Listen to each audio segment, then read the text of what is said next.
While the Ukrainian people fight to defend their nation, White House National Security Advisor Jake Sullivan will not say if President Biden believes Ukraine can win the war. Watch. The president believe that Ukraine can win a military victory here? What I said was that Russia's never going to take Ukraine away from the Ukrainian people. Is it the policy of this government that Ukraine should win this? It should eject Russia and regain its sovereignty and its freedom?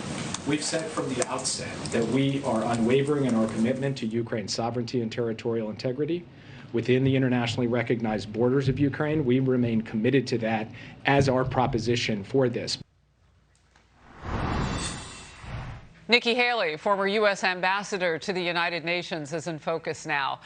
Ambassador, I want to start first with this idea of winning. I mean, we saw Senator Mitch McConnell, leader of Republicans in the Senate, say win should be the objective. Yet the White House barely will say the word. The president won't indicate to us whether or not that's the goal. Are we stuck in a quagmire of just messaging right now? Good morning, Harris. This shouldn't be that hard. And winning is hugely important at this point because you're not just winning for Ukraine, you're winning for freedom.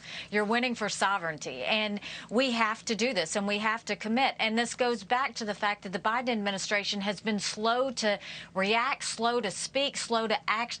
All of those things, when we should be in front of this. We should be stopping things before they happen. We should be preventing war. We should be preventing invasions, and we should be making sure the world knows that we will stand for freedom every time it's threatened. Well, then we better get with it, because China's certainly looking at Taiwan. Here's a follow-up. What is a win?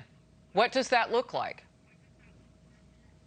Well, I think we need to get, Russia to move back, right? Now, is that going to happen quickly? No. But I think what's really important is I do think it's important that Biden is going to Europe and speaking with NATO and the EU and G7. I think that's going to be hugely important. But what does he talk about? They should absolutely talk about getting Ukraine what they've asked for, which is those planes. Make sure they get the planes from Poland. Help Poland facilitate that. Let's get that done. The second thing is get them the humanitarian help they need. These Ukrainians are fighting hard. We've got to make sure that they're getting food and water and aid so that they can continue to keep their strength. Thirdly, we've got to have a strong conversation with our European brothers and sisters about how they become independent from Russia when it comes to energy. Yeah. We've got to talk about liquefied natural gas. We've got to talk about how we can do this quickly. And then lastly, they have to make sure they talk about, one, how they are going to prevent chemical weapons from being used, because you shouldn't assume that's not going to happen. You should make sure that happens. And secondly, how you're going to deal with China, because China is helping Russia and we need to be a part of that. Okay, so there's breaking news that I want to get to on that, and that has to do, our reporter Jillian Turner bringing this into the newsroom. NATO now wants to send Ukraine cybersecurity equipment to protect against chemical weapons, biological, radiological, and nuclear threats. Just a quick reaction to that, and we'll move on. Very important. We should absolutely do it. We shouldn't wait. The second Putin already started talking about labs in Ukraine. We've seen this movie in Syria where they go and they say that, and then the next thing you know, they use chemical weapons. They use it when they can't get past the resistance, and it wipes out a group of people. We absolutely have to prevent this, and that means they need to be sending that and including our intelligence. We should be sharing intelligence with the Ukrainians so we can let them know when this would be used, where it would be used. Real-time intelligence is what you're talking about. Ambassador, yes. You were speaking about the trip to Europe and maybe showing people what it could look like to live without Russian energy. We could lead the way in that. I don't know if that's what the president meant, but here's what he said about a new world order. We are at an inflection point, I believe, in the world economy. Not just the world economy, in the world. It occurs every 3 or 4 generations. And now is a time when things are shifting. There's going to be a new world order out there.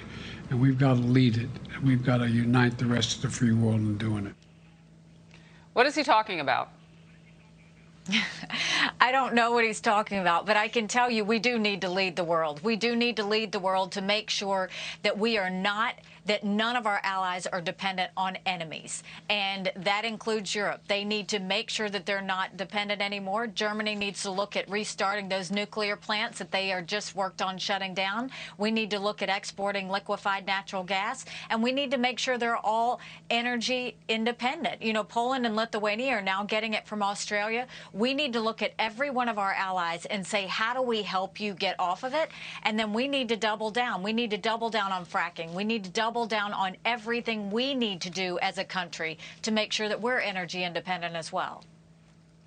Ambassador Haley, thank you very much for being in focus today. A lot more news coming up. I look forward to having you back. Hi, everyone. I'm Brian Kilmeade. I want you to do me a favor. I want you to click to subscribe to the Fox News YouTube page. This is the only way that I know for sure that you're not going to miss any great commentary, any great news bites, any great interviews coming your way on Fox. You can get it all here on YouTube. So subscribe right now.